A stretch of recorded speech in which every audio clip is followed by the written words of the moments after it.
Juste couper pour pas faire la même erreur que l'autre fois. Si. Je vais fermer ça pour pas qu'il y ait de...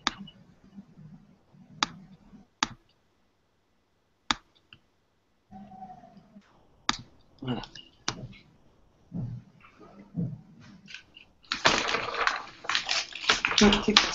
So, good morning, good evening, good afternoon.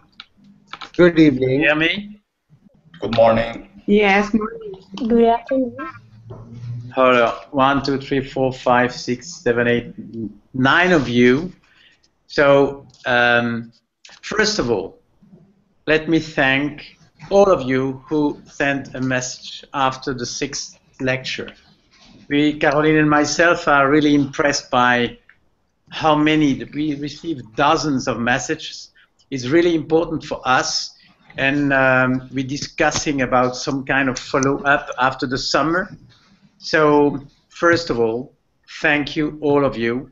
It was really an experiment for me. I never did something like that in my life. So I made some choices, I made some mistakes, and thanks to you, I will be better next time. So let's start this second hangout today. And maybe I want to hear a little bit of you. So who's going to start? And what Caroline said is off the microphone. Otherwise, it makes some turbulence on the conference. So who wants to start? Yes. I'm going to choose the. Yes, please do. Dominique, I'm listening to you. Yes. Who are you? And tell me more about you.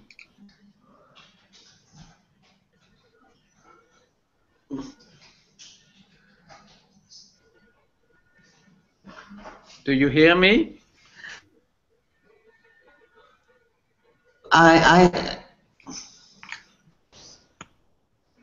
Je n'entends rien.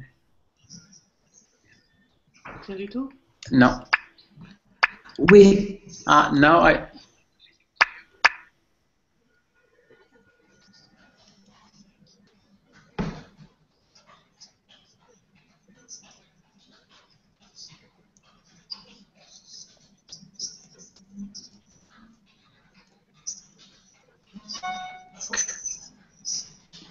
Yeah.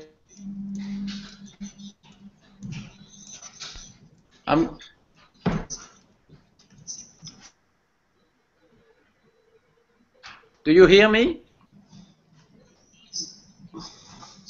I feel there is a problem. J'entends rien. Okay, now I hear you. Okay, Dominique? Yes, just we have a technical issue. Okay. Yeah, suddenly we hear with pleasure. My job is working at an international consultancy firm around the topic of human resource development. Okay. Which is your country? France, Paris, exactly. So you could be in the room. Yeah, I should. I would love that. So, who's next? Any of you? Is Germany somewhere? I can go next. Oh, please do. Tell me. Well, I'm not from Germany, but I'm from Ireland. Ireland, I see. Yeah. Okay. My name is Niamh, and yes, I'm calling from Ireland at the moment. I'm a computer programmer, and I'm currently working in mobile game development, which kind of combines, I suppose, art, design, and programming. And for that reason, I found the idea of your course very interesting, because I feel like there's a strong correlation between art and science and mathematics, but it's not something that is seen as in the current world. Maybe in the past, a lot of philosophers would have experienced this crossover between philosophy and mathematics, but it's not so much nowadays. So it was very nice to find your course, which combines philosophy, a topic I'm really interested in, plus management and more kind of practical economics. Thank you. What about next? Is Kuwait somewhere? Kuwait? Yeah. Good morning. Hi. Good afternoon. You are on the other side. Good afternoon. Good evening. Good. This is Abid from Kuwait, and I'm working at Kuwait Arab Open University. It consists of 12 branches all over the Gulf, and I'm working as a Chief Information Officer. My job role is to provide innovative solution to the academic world with my background knowledge, technical knowledge, and I really enjoy because I'm an integrator and I am moving towards innovation, and your course has guided me to think out of the box. And for example, last time I was looking at a news channel who got banned from the government in Pakistan. I am from Pakistan. Yeah. So I was thinking that after this ban, they need to come up with something more than news. So they need to differentiate themselves from all hundreds of news channels. So what they can come and deliver to people to grab the market share which they have lost because of this blockage. So this is what I think your course was all about, to think totally different out of the box. Thank you very much. Thank you. So what about Paraguay? Can you come again, please? Comment on dit en boucle? On entend en Man from boucle. Paraguay. Hello, Professor Luke. Good morning for you. Good morning. Yes, thank you very much. My name is Manny Bogado. I have been working in corporations for 20 years. Johnson & Johnson, ABN AMRO, HSBC, PGA Tour. And since almost a year, I opened a consultancy company in strategy. So I work in strategic things. So I really like your course. I would like to thank you actually for your time and your dedication. We can see, or at least I saw, that you were so spontaneous and so free to give the course, and thank you very much. So that's it. I work in strategy. Thank you very much, and thanks for your encouragement. What about Russia? Is Russia? Yeah, hello. Hello. That is Eugenia. Yes, true. Hi everybody, my name is Evgenia. I worked in public relations for 5 years, so now I'm just in between. I'm starting my own business, and I have a small online shop, but not here in Russia, in Africa and Angola, where I want to move in some months or within a year. And I also would like to open my own fashion label. So I'm very grateful to take part in this hangout, and thank you for choosing me as a participant. And Professor Luke, I want to thank you as well, because you are a very outstanding person. And I feel, how to say, not like, yes, I feel like you are my soulmate, because I just feel like sometimes that you're talking like the things I would say. So I would just I have some questions which I will just. Okay, but first we'll finish the tour, so we'll be back on you. So USA is next. Hi, this is Ken. Okay, good morning. Good morning. Yeah, I'm in Durham, North Carolina, and I've been in the pharmaceutical industry for about 26, 27 years now. And one of the things that I've been working on is just trying to think differently across that period of time. And just to keep it brief, I've taken some of the slides from your lectures and placed them on my refrigerator at home, and I share them with my children, and they love the fact that there are different ways to think. So thank you. It's the destiny of the slide to be frozen, so yes. Thanks for this. Let's go to Germany. Hello, my name is Chris. Hello. And I'm currently finishing my bachelor's in culture and economy. So I'm also trying to combine humanities and business. And in the past, I've gathered some working experience in management consulting, banking, and innovation management. And yeah, thank you for the course. And I'm looking forward to an interesting discussion and the follow-up. I do my best. So, who's next? Mexico? No, Mexico Yes. is. Ah, yes, Alejandra. Yes. Buenos dias. Okay. Buenos dias. Yes, it's quite early here. It's just 8 o'clock in the morning. So hello, I'm from Mexico City. I've been working in manufacturing mainly in big international companies like Xerox, Philip Morris, and I'm really interested and I've enjoyed a lot this course. Actually, it was my first Coursera course, and I enjoy it a lot, not only because of your passion, that's something I really think, but because in manufacturing we believe in immediate results, because what we build today, we see today. What we do properly today, we see the result at the end of the day. And for us thinking out of the box is not something that we are used to. I mean, we are used to solve problems, but we are not used to be like in this other half of change. So I have a lot of questions related to that and to business cases in your experience. So thank you very much for allowing us this chance. I think one more. Who didn't talk so far? That's me. Azaf. You're from Pakistan? I am from Pakistan, but I'm working here in Saudi Arabia. Saudi Arabia, yeah, okay. I work as a programmer analyst, and but my other roles of my job include assisting my managers in developing the strategies. I work in SABIC, which is Middle East's second biggest petrochemical manufacturer. So it's kind of a big area where we have to, because of being an assistant to the managers, I have to plan a lot of things, and that's where your course attracted me a lot.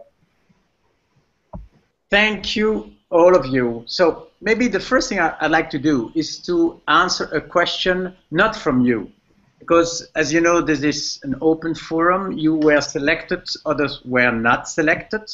So just, I've chosen a question from somebody else, just as an ambassador of the non-participant of this meeting. And somebody asked, are yes, but people useless? It was a question. It's a simple question and a very important one. Of course, we need yes, but people. Of course. But the problem is not to be a yes, but. The problem is to be a yes, but simultaneously with a yes, and. And we have to obey the law of thinking. Probably I told it during the lecture. But let's insist on that. All of us, we have a bit of yes, and a bit of yes, but. And sometimes during meetings, I see participants like this. So I ask something, and somebody answers, but maybe we could, oh, no, it won't work. Sorry. The same person, in 3 seconds, has his right brain and then the left brain suddenly fighting. This is a loss of time. So we need yes, but people. It's impossible to change the world only with new idea, not tested against the world. So we need the yes, but not at the same time. And in a meeting, for example, the first part of the meeting should completely be dedicated to the yes, and the second part completely to the yes, but. And the reason is logic. When during a meeting somebody says something and somebody else says yes, but, he shouldn't do that, not for ethical reason, not to respect the other. He may not say that for logical reason, because not a single idea is born good. So the first step of an idea is never good. Never good. Not a single idea on this planet is born good. So when a new idea suddenly comes, just accept it and push it a bit further. I'll give you an example. I work, and so one of you asked for a business case. I worked for La Poste in France. And of course, it's creativity, La Poste, the post office. And I remember, as a first exercise, I told the board of directors, I have an idea. The post office should open the mail to offer better service to the client. They were horrified. Why? Because for them, for centuries, one of the rules of La Poste was not to open the mail, not to open the mail. So when I said that, everybody was shocked and said, no, yes, but this is the rule here. But I prepared myself. I brought for this meeting a month of mail, of my personal mail, a month. And I showed the group my mail. I said, look, I have here like, I don't know, 50 envelopes. To me, it would have been much better if 45 were opened before, invoices, etc., etc. And slowly, then they went in a yes and mode. They say, maybe, why not? And maybe we can do this, etc. So we are human beings. And Machiavelli told it 500 years ago in Le Prince de Machiavel. The Prince of Machiavel was written exactly 500 years. I think it's 1514 or 1515, exactly 5 centuries. If you take this book, you see nothing is more difficult than to change the order of things. Exactly the point. We human beings, we don't like change. Why? Because it's moving from the known to the unknown, and we fear the unknown. So it's so human to say yes, but I encourage to delay the yes, but to open the mind in the first step, and then only to close it. I told him during the course, the best way to have a good idea is to have many ideas. Well, that's just a question raised by somebody else as a tribute to all other participants of this forum. So now it's up to you, and I don't know who wants to start.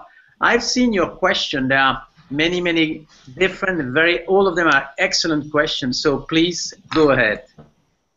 Who wants to start? Can I start? Yes. And you are, tell me, you're from Paraguay? Yes. You are Manny, yeah? Okay, good. Tell me. Well, in observing strategy and in my experience, I realize, or I think that so many people, even in big corporations, they do not really understand what strategy is about. Because sometimes when I hear people, and again, I'm talking about people who are in very high positions in big corporations globally, they use, for example, and say, this is strategic, when they actually are saying this is important. So instead of saying this is important, they try to put more importance and say this is strategic. But they, in general, or the situation is that in general, people don't realize exactly what a strategy is. And they, or we, tend not to see strategy in a very holistic way. So when I'm talking about holistically, a holistically way of looking at strategy, I am also linking it with leadership. Because what I have observed is that even though a strategy might exist, it never comes into reality if there is not good leadership behind it or inside it. Okay. And when to you talking about you have to change twice. Mm-hmm. I think this is about leadership. So my question is, what is, in your opinion, the role of leadership in strategy, and if strategy is also leadership somehow, or leadership is about strategy? No, strategy is not leadership. Strategy is, what is a strategy? It's a simplification. It's a mental model, very, very simple. We're going to do this, then in this country. It's a very simple mental item. That's a strategy. And a strategy has to be frozen, otherwise it doesn't bring any fruit. So a strategy is a piece, a simplification which is frozen. And you have no other option. If you don't freeze it, it's not a strategy. So frozen and simplified, that's the characteristics. What do you expect from a frozen simplification? You expect a tool shared by many people to change the world or the company. And this is leadership. Leadership is a skill. It's not cognitive. Leadership is like being nice or being, I don't know, funny. It's being a leader. It's a skill. Some people are leaders, others are not. Strategy is completely different. Strategy is more mental. So I think I'm a strategist, but I'm not a leader. And some people are good leaders, not strategists. And I believe in combination. The strategy is frozen for good purpose. If you change it all the time, you never bring anything. So just to connect your 2 points, I would say this. Good and great leaders never hesitate and always doubt. Never hesitate, because when you lead a team, when you manage a group, you have to answer questions. People ask, okay, the machine is broken, and you say, do this. The client doesn't pay, do that. This is leadership. You have to really put some confidence in the sphere. People should feel good with you. This is leadership. Never hesitate. But always doubt. And what is doubt? Doubt is exactly this point. To remember the strategy is a frozen simplification. Other strategies are possible. And the frozen simplification, of course, has a problem because the world is not frozen. And one day, definitely, you need a new one. So you see the combination. Doubt is on the strategy side. Hesitation is on the leadership side. Never hesitate, always doubt. Okay, let's move to the next one. Can I start? Yes, Azhar from, tell me, Pakistan based in Saudi Arabia. Yeah. Yeah. So, yeah, it was a very interesting question from Manny, and something which you just mentioned, that the difference between a great leader and a good leader. So, my question was regarding Socrates. It's not about something, some present situation, it's about an idea. Socrates gathered his students and then he drank the hemlock, right? Yeah. Now, what management lesson was he giving? Because he had the option to run away. He had the option to run away or to do it in, you know, in solitude. He could have done it alone, but he gathered all his students. He gathered. Xenophon was not there, but it's reported that even Xenophon was very interested in the idea, and he kind of tried asking about the details of Socrates' death. So, what management lesson was Socrates giving his students? That's my first question. The second question is, I've heard something on a similar note that if you want truth to live, you have to be ready for sacrifices, be it in terms of money, assets, or any sort of sacrifice. If you want truth to live, you have to be ready for sacrifice.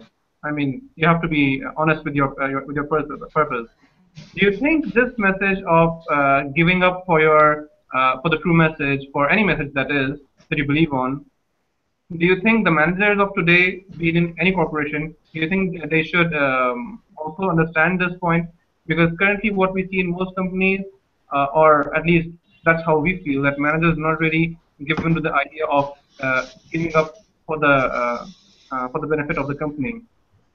That's the second question. And I have the third question, which is related to one of the topics which you have initially, Heraclitus and Parmenides. I wrote that we start as one of the fan group of Heraclitus, and then towards our death, we start to realize that we are becoming more of a Parmenides fan. Would you agree to this? So these are my three questions. Oh la la. I'll go to the first one. It's the role of philosophy in business. And this was raised by Chris from Germany as well. When I prepared this hangout, I saw this. Philosophy in business, why? My answer is, of course, a simplification. But in the corporation, you have two areas. One have number. Accounting, process, computer, stocks, I don't know, numbers. And there is another area where you don't have any number, like corporate image, stress, motivation, creativity, etc., etc. Why philosophy in the business? It's to achieve kind of rigor even when there are no numbers available. And there is I'm living a little piece of land. On my left-hand side, I have numbers, but it's not my job anymore. On the right-hand side, I have something called, sorry for that, bullshit. Many times, when there are no numbers available, participants are lost. They are overwhelmed by wishful thinking, by what Socrates called la doxa. Doxa is just people just talking about different things without rigor.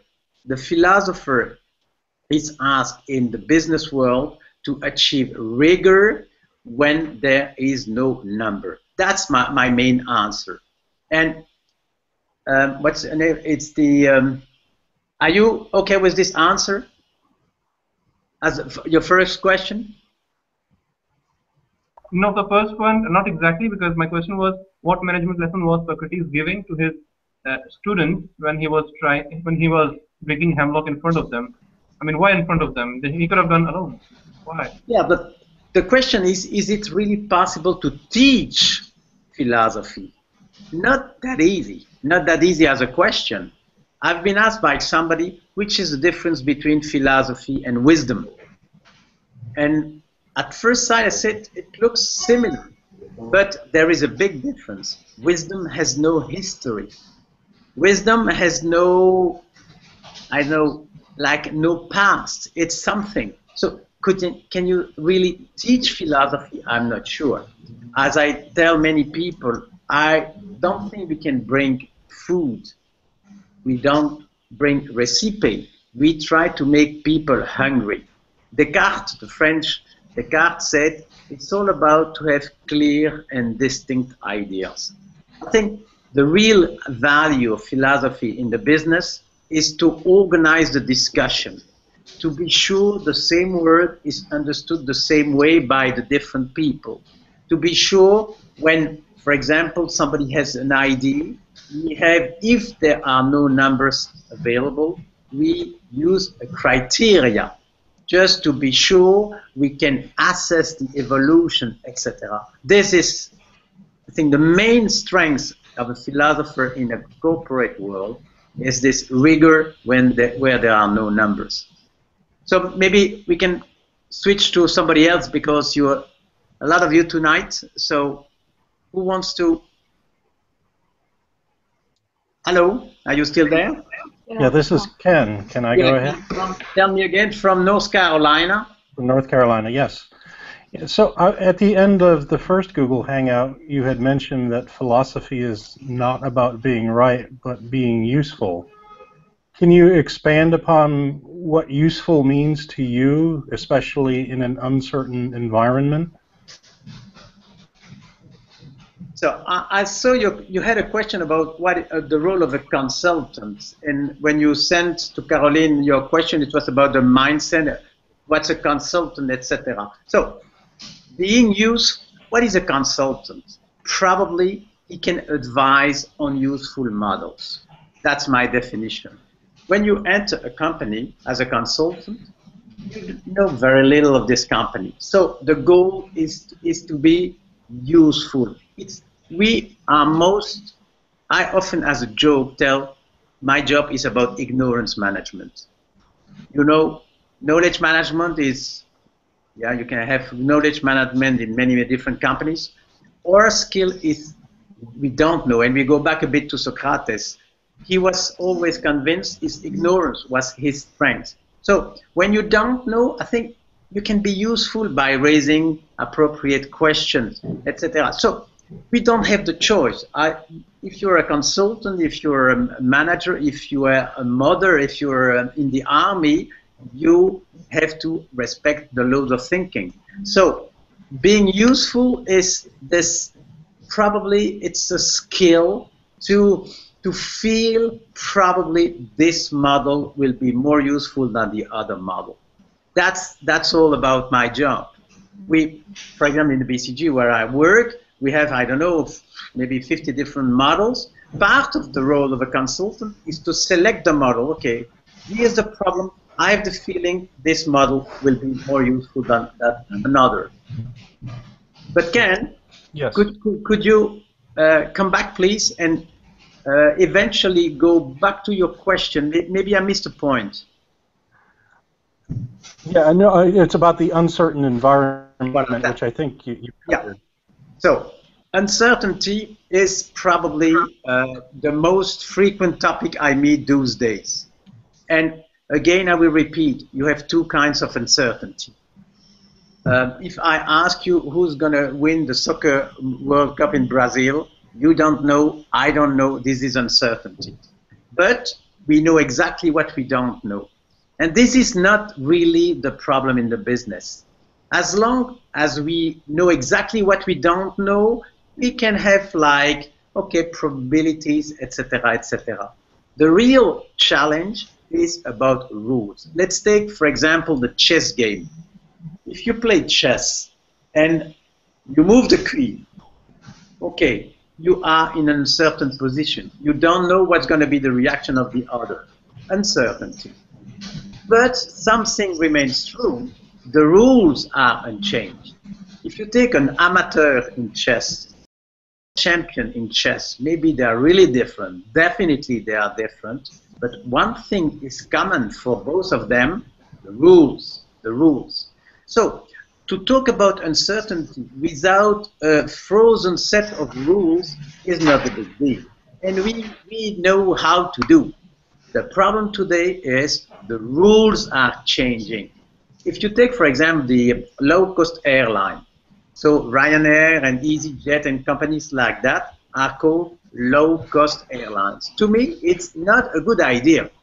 Because if you only tell people it's low cost, it is possible to imagine a classic airline like Air France or American Airlines, a classic airline with simply the price a bit low. No, low-cost airline of those companies, Ryanair and others, have changed the rule. They have decided not to land anymore in main airport, etc. So low cost is not the appropriate denomination. And your question about uncertainty is really critical.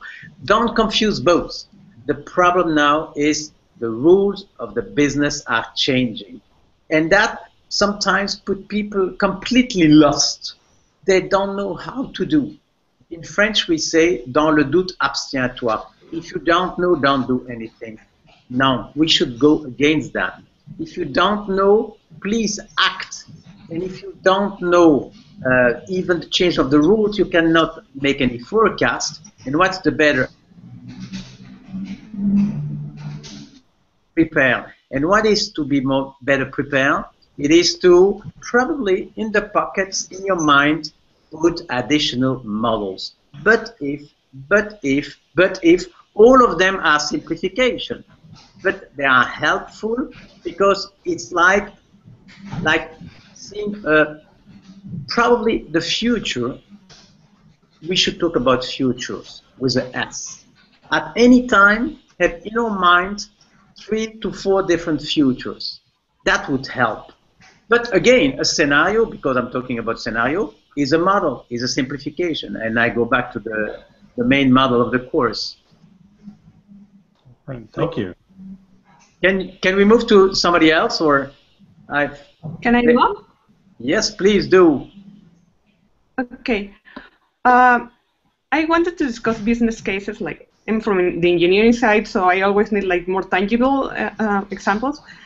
So during the course, it was really interesting to me when you talk about companies like Philips or like Big, I believe, that they changed their models and they started producing and giving new services.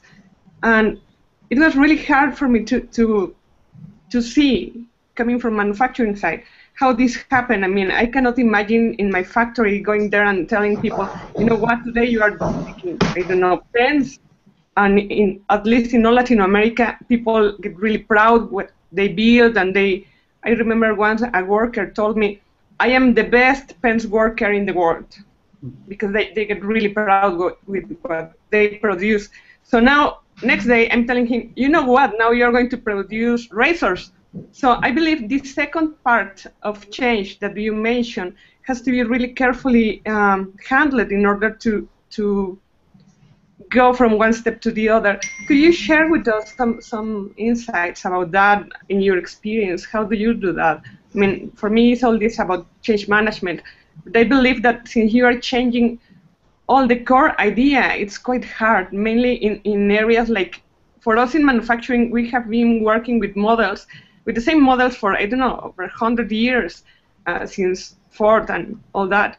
So we don't do home office, for instance, because, I mean, our work is in the factory. We cannot work from far away because we need to see the problem, the machine, the screw, and everything. So could you share with us? I think how would I answer? You have no choice. You have no choice because the world is changing. And as Kafka said, in a fight between you and the world, you bet on the world. You cannot go on and on and on and on the same strategy. It's impossible. Nobody has done it because the world is changing. So the choice is not to change or not to change. No, no, no. No choice. We have to change. The choice is, are we going to drive the process or are we going to be the victim of the process? That is a real choice.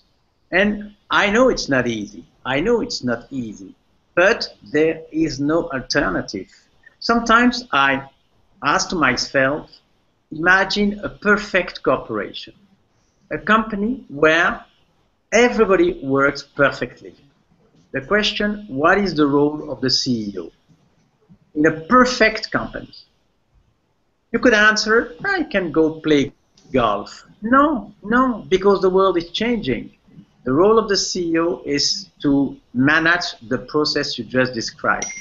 He has to answer two questions. What's the next big thing, and when are we going to enforce the next big thing? There is no option. Let's take an example I didn't mention during the course, IBM. I have much respect for IBM. It's maybe not as flashy as Apple and as colorful as Apple, but I have to respect. I think it's more than 100 years old. They are still there. It's really, really fantastic. But today, if they are still alive and profitable, it's not because of the computer. It's because one day, probably 15, 20, 25 years ago, the CEOs realized, okay, the world is changing. Everybody's manufacturing computers are cheaper, etc. We need something big. And they decide to enter service. I remember I was nearby New Delhi. There was a city called Gurgaon, just nearby the airport. It was a big building, IBM. We had the chance to visit this building. Nobody was working on computer. No software, no hardware, no telecom, absolutely no. It was accounting, lawyers, call centers, etc. And I realized, hey, IBM is not a computer company anymore. So maybe it's not in the newspaper, maybe it was never headline, maybe it was never published, but today you cannot tell IBM is a computer company. Of course they use computer, but it's a service company. And this kind of shift is really, we have to admire, because without that, no IBM anymore today. So I don't know exactly what is your manufacturing about, but one day you need another perception of the business. Otherwise, one day you're going to be sad. I've been working a lot in computer science and on computer. Look at the cemetery, the dead companies. You see many companies are dead in the computer. But you have two different areas in the cemetery. Some were dead very young because they never went into the market with a clear, efficient product. That's like the probably Commodore and Sinclair. But the other part of dead companies who didn't succeed in changing on time. And well, it's a bit sad for me, but the European computer industry is dead. When I remember, I worked on Olivetti, on Philips, on Nixdorf, on different European companies. They're all dead. because they didn't succeed in doing this shift in perception. So let's try to be IBM and not, unfortunately, European companies, at least on this point. So maybe I had a question from Kuwait about data. Is Kuwait online? Because I'm... Yes, I am online. Yeah. So you had a question about data, information, knowledge. Could you please tell the others? Yeah, this is like back in the mid-90s. There, I was working with a pharmaceutical company called Eli Lilly, the Prozac Humulin company, and they hired a CIO at that time, and this CIO produced this 5-step raw data, information, knowledge, wisdom. And I think that this vision that he shared with us, I feel that we are in the knowledge area, but we are moving towards wisdom. So my question is that this big data that everybody is talking about, I was thinking about big data that on Facebook we always say like this, like that, like that. So this, our likeness is going to be analyzed by a pattern, and they can produce a personality with this big data, and this personality, they can, you know, drive our lives. For people unconsciously producing their behavior to the computer by clicking on a certain event happen in the world at the certain weather condition at a certain weather. So all these knowledge area like matrix of information producing decision from us, and this is stored now. So someone can program or create wisdom out of this. So, and I would just like to close this question. Is this big data can produce philosophers? That's my question. I love the question. Let's start from the beginning. So your 5 steps: data, information, knowledge, which was, and then wisdom. Yeah. It's a model. It's a model. It was produced probably 30 years ago, and it's exactly the point of my course. This model is not true, but it's useful. And the proof is, after 30 years, it's still there, so it's useful. But the model has to adapt. So today, you said yourself, we're talking about big data. So 30 years ago, nobody was talking about big data, and the model was data, information, knowledge, up to wisdom. So big data changed the rule, yes, no. So I love the question. I'm going to answer this way. Let's talk about 2 real genius, Kepler, Johannes Kepler, and Charles Darwin. In a way, they had to manage big data. Kepler, you remember the story. So Copernic tells the world the sun is in the middle and planets are circling around. And what did Kepler? He looked at big data. It was, I don't know, years and years of observations of the sky during night, and suddenly he realized Copernic was not completely right. Planets are not circling around the sun. It's not a circle, it's like an ellipse. My question, would a big data, the way we have it today, find the concept of ellipse? My answer, this is my answer, is yes. Why? Because the ellipse as a concept existed before Kepler. Probably Apollonius, 2,000 years ago, had this idea to cut a cone, and here, if you see the section is an ellipse. So, to me, what Kepler did was something to connect a new pattern discovered in the sky with an old concept, the ellipse. Now let's move to Darwin. Darwin also had a kind of big data. He built his big data alone. For 5 years, he traveled around the world, and he took notes and souvenirs, and he observed birds, etc., etc. He had like books and books and books and books of written information, observation of the world. And then he has this survival of the fittest idea, again a concept. In this example, I'm convinced a big data would not help. Why? Because the survival of the a survival of the fittest was maybe yes, maybe no, and nobody has the answer. It may be the jungle law, and maybe connect. So maybe again, well, but to make a long story short, I think discovery can be done by big data. If the concept exists before, maybe there is a probability for the big data to suddenly connect both.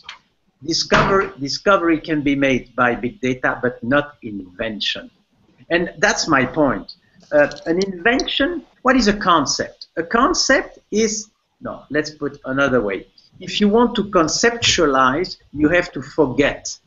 Remember, probably lecture 1, you need to forget in order to produce concept. A concept only exists if you forget millions of details. A machine cannot forget by definition. How do you want a machine to forget? Now, so if the concept existed before, probably you can have the help of big data just to make, hey, I've seen this before, I see it now. But invention, which is by definition this capacity to build a new concept, I don't think big data can help. So to your question, can big data produce philosopher? I don't think so, because philosophy is mostly about ignorance. Philosophy is at a meta level. It's coming with question. So the big data somehow is programmed. So when you see this relationship, the man and the machine, for 50 years there are articles and books about who's going to win, and you sometimes read in the newspaper, this machine on the chess play has beaten a chess player, etc. No, a chess player without machine was beaten by a machine programmed by another chess player, etc. So to this, your question about wisdom out of the machine, my answer is no. My answer is no. A machine is a tool, a super tool. Today with big data, a big tool, definitely. But the ultimate responsibility will always be in the hands of the human being, because a machine cannot forget. And I remember a book I read a long time ago about this teaching and with children and computers. It was written by, I forgot the name, it doesn't matter. The last sentence of the book was, in the end, who is programming who? If you have a child with a computer, so when he moves the mouse, there is something on the screen. But when there is something on the screen, he or she moves the mouse. So the question is, who is programming who? And whatever the size of the machine, this is the question. Who is programming who? And the only answer is the man is programming the machine. Otherwise, you will face this responsibility issue. Sometimes you hear, this happens because of the machine. No, nothing can be done because of a machine. The machine was produced by a man. Responsibility will never be in the area of machines. It's outside of this. So, on the contrary, to me, the more machine you have, the more responsibility you have for the man being wise with the machine. Voila, that would be my answer. But thanks for that, definitely. Sure. So, I have another question from France. Is France online? Yes. Yes, please. Dominique. In fact, I have a lot of questions. Do you have a precise idea on the question you would like I raise? I'd like to have this. 2 points. The VUCA, V-U-C-A thing. Mm-hmm. And the other one about culture and culture having an impact on the box. Okay. So my first question is... I don't hear you. Yeah. Is it better like that? It's better like that, yes. Oh, okay, sorry. Here is my question. Is the impact of our VUCA word, VUCA,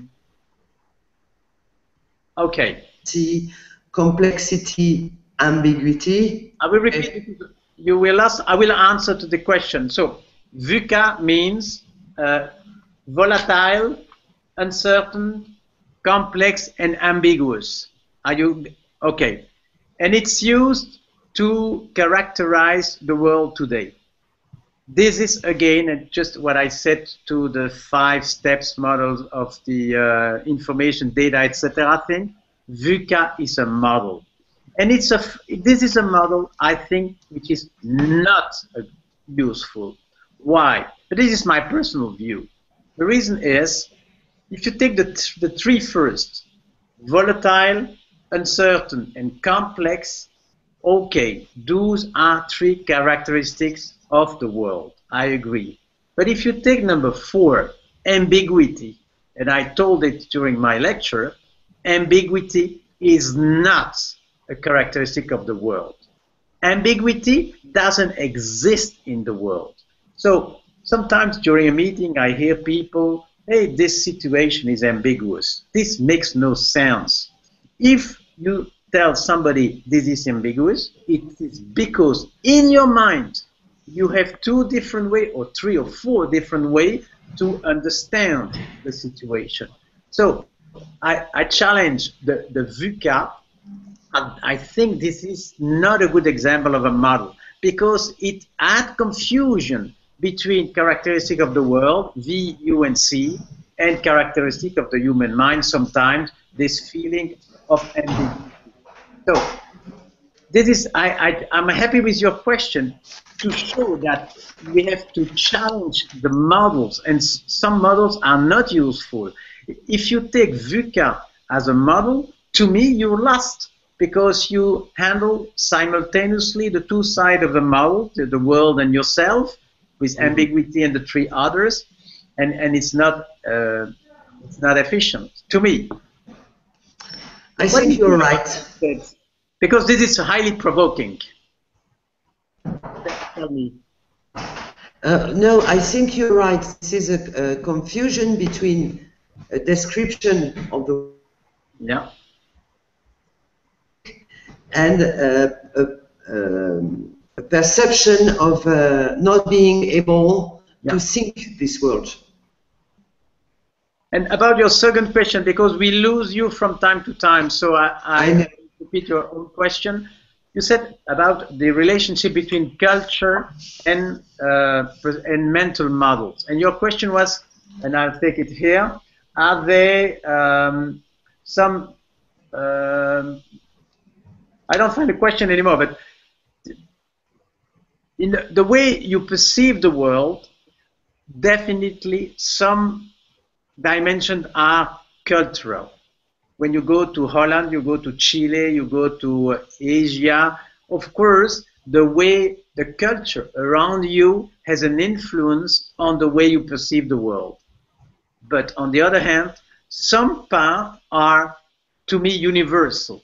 To take a metaphor, maybe it's a bit dangerous, but if you take the computer again, and of course, I'm always this computer metaphor because I'm a computer scientist myself, that's why I come. But you have hardware and problem. If you take optical illusions, some optical illusions have exactly the same impact in Australia, in Canada, in Cambodia, and in Angola. People who has done the test haven't noticed any difference. The optical illusion exactly has the same impact. To me, it's hardware. It is hardware. The way the eye is wired, I don't know. So definitely part of the perception is universal, but probably the largest part is cultural. It's built on values, on education, on probably the way around you, definitely. So again, it's 50-50. But it's really interesting to see what we share and what we don't share. So I found your question excellent as well. Thank you. So I'm looking to my watch. It's tough for me, it's tough for you, and it is tough for everybody to do such a conversation. So even my English is not as good as I wish because I have to manage so many things at the same time. So is there anybody want for maybe 1 or 2 more questions? Oh, okay. I would like to ask a question. Oh, you are from Russia. Yes. So okay, let me start first, if you don't mind. I do not exactly remember what was my question. I mean exactly how I put it, but I would like to just maybe a piece of advice of you. When a philosopher can be useful today in the business, I just think that there is a difference, some difference between Europe or United States and Russia and third world countries, because here people want to earn money fast. They want to make big money today. So actually business is focused on leaders, as you said, on managers, and actually vision is not, people do not think about vision, they do not think about strategy, but it is actually very important. So how to be in such situation, because as for myself, I worked as a manager, I worked as a leader, and you are definitely right. Strategist and a leader, it is a very different, two different things, because if you start managing, you do not have enough time to realize some things, to look further, because creativity needs time. So how to be in such a situation, how to change the perception that actually some companies, small, big, whatsoever, and maybe the whole country needs a little piece of philosophy. One thing is important. When you say how to change perception, probably it's not what I would recommend. It's a bit, there was a question about how to go more into inductive thinking. Never, to me, we should never go into a or logic. The question is not to be deductive or inductive, to have this perception or this perception. My job is not about think differently, it's about to think more. And that's connected to doubt. When you see Apple think different, I wouldn't recommend to think different, but I always recommend to think more. What you do, what all of us we are doing, I don't see why we should stop doing that. No, I recommend to open new doors to new window, new perspective, new way to look at, and that's perception. So this is Eugenia for your question. To change perception of someone else, it's not, to me, the goal. The goal is to tell someone else, attention, be careful, your perception is just one among many others. And probably the way to make it happen, to enable it, it's up to you. I don't know, Eugenia, tell me, what is your hobby? I like sewing. Sorry? Sewing, to make some clothes, I mean, sewing. Sewing, yeah. Okay. I don't know anything about sewing, and it's a good example. I am sure you can tell me stories about sewing, and I don't know anything. I never sew myself. So I am absolutely sure if this is your passion, you can take pieces of clothes, look in the history of clothes, and I'm absolutely sure you can transmit your passion. You can say, okay, we tend to look at a shirt this way. One day somebody says, hey, a shirt can be this way. And with analogy, I'm absolutely sure you can convince people slowly, for them as well, there are other perceptions possible. So I remember I once talked with somebody in food. You know, now we serve in France cheese before the meal. For centuries, cheese was offered after the meal, cheese or dessert. Bon, okay, now you can have little piece of cheese for the aperitif. So afterwards, everybody, yeah, why not? It looks logic. It was not. So I'm absolutely sure if you go a history of sewing and a history of clothes, you will find beautiful stories. And since it's your passion, you will be excellent to tell the stories. And slowly you will show people that sometimes to change perception is helpful. And you can say, Okay, as a philosopher, you don't have the truth. But when you see everywhere change of perception being useful, you can tell your client probably it's useful for you as well. A last question, maybe? I have a last question. Thank you. Yeah. Can I? Let's go to the last question. Yeah. Who are you? Wait. Chris? Hey. Okay. Okay. Yeah, I have a question about mathematics. So, as we all know, mathematics is somewhat man-made, but on the other hand, you can apply it to nature. So, I would like to know whether mathematics is invented or discovered. And for me, it is very important to have some reasons or some examples, because I think an answer is always easy, but the reasons for it and the examples are probably more exciting. Okay, this is going to be the last question, and it's really funny for me to have this kind of question very far away from business, but I love the question again. So, of course, there is no answer. If you look at history of mathematics, you have the two answers. For some people, mathematics are in the world, For some others, mathematics are built here just to understand the world. And you have the two positions. You have people convinced it's an app, like Plato was convinced the ultimate idea is mathematics. It exists. Number two exists. Fine. But other people don't believe this way, are convinced you have the mathematics in the world. And nobody can choose between the two positions. And we all live with the same question. If you think Pythagoras, we all know the theorem for Pythagoras. I have a question for you. Is it discovered?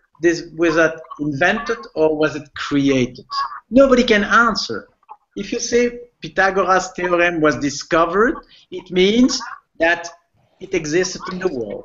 If you say Pythagoras theorem was invented, it means it was here. If you say it's created, again, it's a third option, and nobody has the answer. But probably this question intrigues me a lot. Let's take, and then we're going to close this discussion with a really cosmological question. I'm always asking to myself, the Big Bang is 4 billion years old. 4 billion years ago, there was a big Bang with millions of degrees and chaos and smoke, and it was incredible. And then slowly the whole thing cooled down, and slowly and so on. And after some billions of years, you had this movement, planets around the sun, etc. And if you look at the law of gravity, have you seen this law? The force is the product of the mass divided by the square of the distance. I have a question. To have such a big bang with such a huge chaos that finally ends with such a simple equation, the force, the product of the mass on the divided by the square of the distance. I don't have the answer.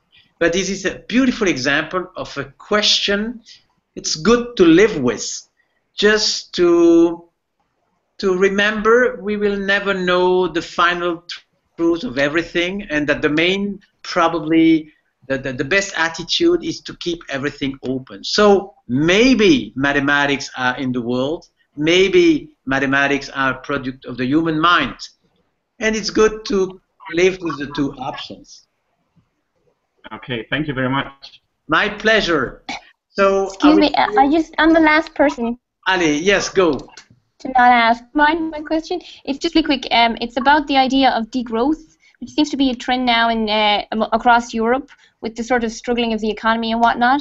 And I just want to know, do you consider degrowth a mega trend, and whether or not global companies could somehow respond to that, or do you see smaller, different kinds of business coming from that kind of trend? I'm glad you took your question, because if you connect your question with probably my lecture number 6, I make a long story short, degrowth is not a mega trend, it's a scenario. You remember the difference? Of course, megatrends are simplification, are boxes. Scenarios are simplification, are boxes. But this is an excellent example. Degrowth is not a megatrend. A megatrend, by definition, is something that happens, that whether you exist or not, it doesn't change everything. A megatrend is something that will definitely impact your business. A megatrend has something, quote, certain.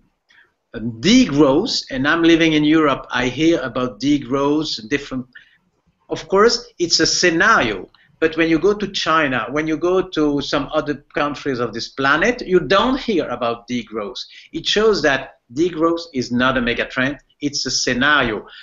But it's very useful for you, for me, and even for everybody here to remember that degrowth is a possible future. So that's a main difference. Mm-hmm. Thank you, that's great. You, and I hope we'll be back after the summer. So I'm discussing with Central and with Caroline. So we are thinking about like advance of Zoom, of focus. We're gonna debrief. We're gonna analyze the whole forum, the feedbacks, all your letters, and I think we'll be back with 3 additional lecturers probably the end of the year. I cannot promise, but I think that's what I'm gonna do. I learned so much with you, so I really have to thank you. Bye-bye. Bye. Thank you as well. Thank you. Thank you. Bye. Bye. Thank you very much. Bye. Thanks a lot. See you all. Bye.